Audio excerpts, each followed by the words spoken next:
fast up in there. How about you? I'm Hank. Welcome to Hamiltonville Farm. Today we're going to take the Bobcat T250 and the Bombelite MS48 forestry mulcher, and we're going to do a little more forestry mulching, I guess underbrush mulching of the area that we have here at the property. I'm still learning. I've got about an hour on this machine. The owner's manual says to do about 4 hours before you start getting into the heavy stuff. So we're still just going to do some thick underbrush type stuff. I'm probably not going to cut down, like, it's actually rated for like 4.5, 5-inch trees, 5-inch trees I think it is. So I'm not going to try to tackle some of those today. I'm just going to try to, again, give it a break-in period of about 4 hours. I'm going to define a somewhat of a square and and then try to go from there, just to kind of, again, get the feel of the machine, understand what's going on, and go from there. But I will tell you this, the place that I'm doing, we've cleared out with a bulldozer. And so there's a lot of ruts in there, there's a lot of tracks in there, there's a couple of stumps in there, not many, but there will be stumps in there.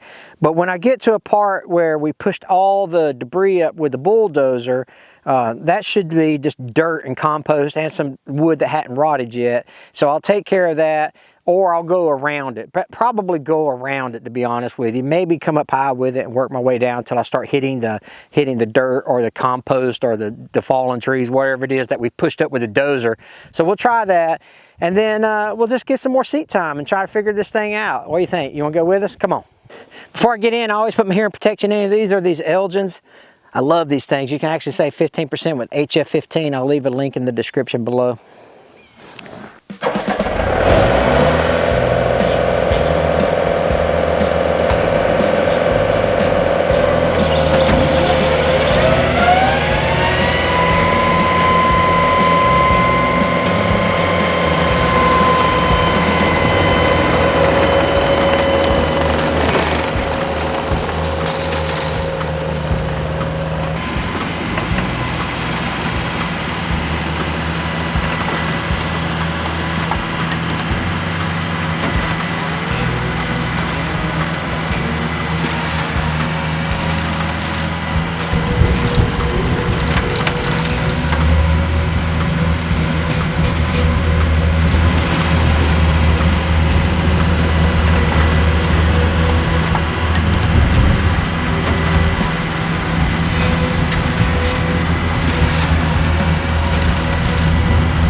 We've got a couple of trees now that are probably 3 to 4 inches. So we're kind of easing the machine into it. We won't get much bigger than that. If you notice, I've been dodging some stumps. I'm not going to try to cut a lot of stumps today, or grind a lot of stumps today, I should say. I want the machine and the teeth to break in that 4-hour period before I start hitting the stumps. Unless, of course, I see that they're dead. Then I'll probably attack it with the mulcher because it chews up pretty easy. I mean, I don't know if it showed up on camera, but there was a dead pine tree that was probably that big around that just sucked right up into the mulching head, but it was dead. It was like powder, so there's no big deal there. I also want to mention we did have a rain shower this morning, and the operator's manual says not to cut wet stuff. Well, I think they mean wet stuff like it's saturated and stuff. I don't think they mean like dew or a light rain. So just be cognizant of that when you're using the equipment. I've got, I don't know, 10, 12 more passes to do. So man, I love this thing. It's so much fun. So let's get back on it and start again.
got a piece of wet stuff in there.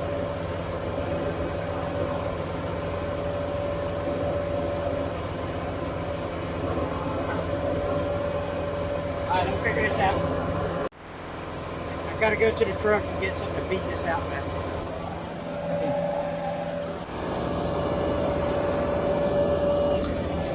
Let's see if I can dig this thing out. Little stuff.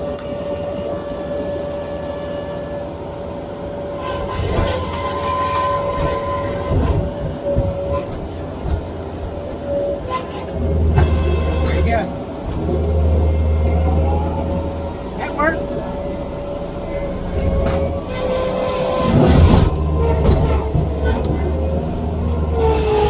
I made it work.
All right, so we got this little test patch done, I guess you would say.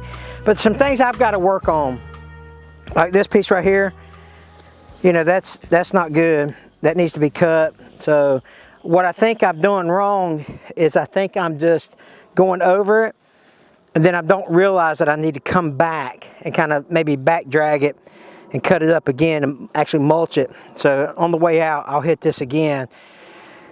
The angle of the head, I've got to figure out, you know, I'm keeping it somewhat on the ground now, but now I just got to figure out if I need to tilt the head forward or backwards.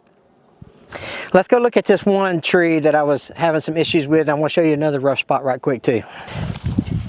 All right, so you can see this chunk of wood here, we cut it in half, this tree here. So here's a big tree that was connected to that piece. And you know, that's a little bigger than the diameter of what this machine can handle. So if you eat it, you know, eat it like an elephant, right? One bite at a time. And so you could, you know, got it cut in half, but I still need to get rid of this because the intent is to get this cut down, and then I can use a bush hog or a brush hog or a slasher, whatever you want to call it, for my friends across the pond, and then maintain it with my tractor and bush hog. But this has been pretty neat. Let me show you another tree that we took down over here that was okay. Here was a stump, but see, the mulcher handles the dead stumps really, really good. So that was no issue there. That was a stump at this point. You could tell by the black, or the brown dirt, I should say. So when the stumps are nice and rotten like that, chewed right through them, no problems. But this tree here, here's a stump that's left. See, I need to take care of that. If I don't take care of that, I'll hit that with my bush hog and hurt a blade. But it's not quite, I mean, you saw me take this tree down. It's not quite ready to chew up without, you know, getting my teeth seasoned, as they say. So I'll mark that, or remember that that's here, or it would be self-critiquing if I hit it with a bush hog. And let's take a look down here in this corner. Yeah, down here was really, really bumpy. This was, I mean, like, this was probably the hardest area. Super bumpy and just nasty, just plumb nasty. This is where the ruts of the bulldozer was that I mentioned earlier in the video. But once we get all this out, you know, the nature will take care of itself, and some of these ruts will fill itself in with dirt and debris and compost. And then we're actually going to start working our way back into the swamp this way. And eventually what I want to do is I want to have a perimeter trail all the way around the property. And right now we got a 2 or 3 trail system through the property, but it doesn't go on my property lines. This is actually my property line over here, and it goes on back there. We've got 75 acres, and so if I can get down into the swamp, get this stuff cut out, it'd be nice for ATVs, UTVs, things like that. And it's going to be really, really pretty once I get it all said and done. But this forestry mulcher, it's a Baumolite MS548. It's like I say, if you're going to use it, it's an entry level. So if you're going to use it once a week, twice a week, if you have a landscaping company, or if you have property that you need to maintain, this is a perfect choice. This is a entry level drum style forestry mulcher that works on about a maximum of 38 gallons per minute flow.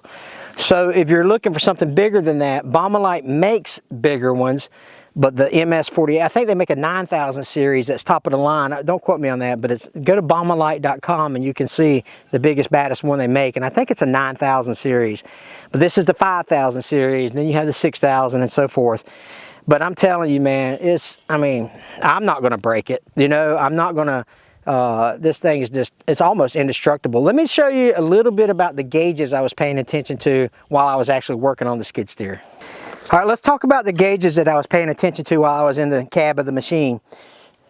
This is your working pressure, and this is your case drain pressure, or your case pressure. The relief on this is set to about 25 to 3,000, 2,500, 3,000 PSI. And mine's relieving about 2,500, somewhere around there, 2,800. So that's in the range where I want it to relieve at. So the machine is working properly.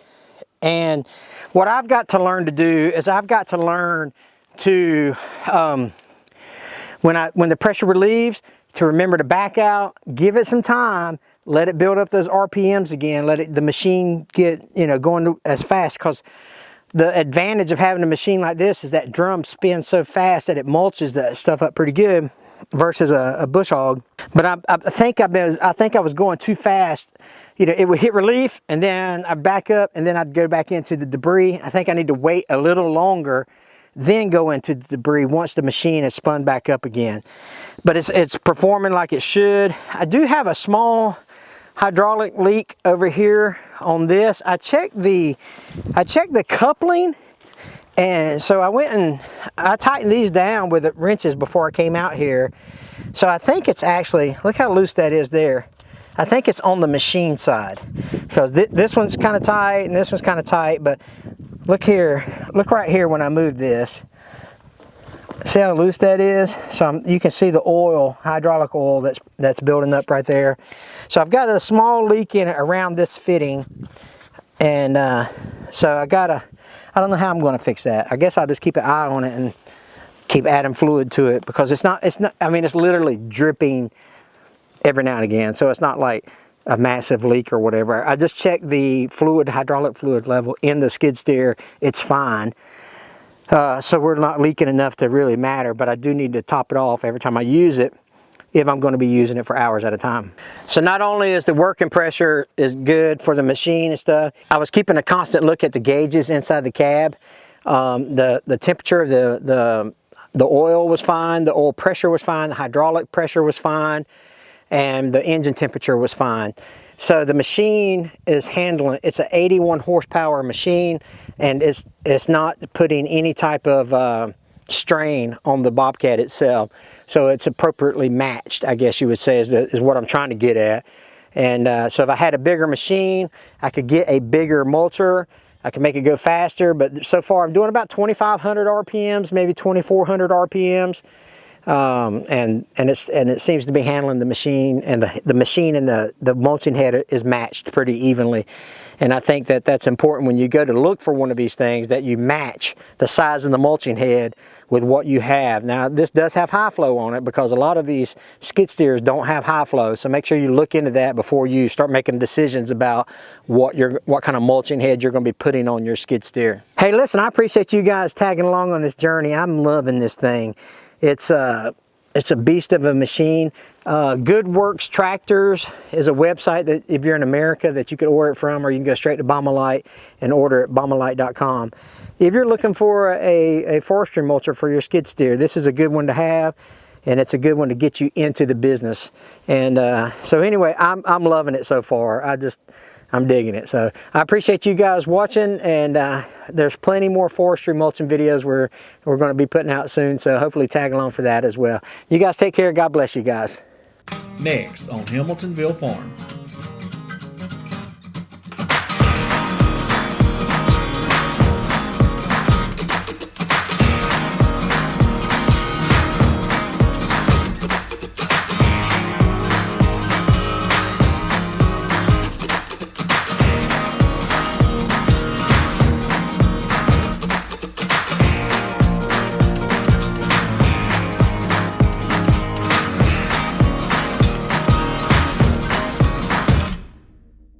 We appreciate you guys watching the video. Remember, there's discount codes in the description box below. We'll see you in the next video. God bless you guys.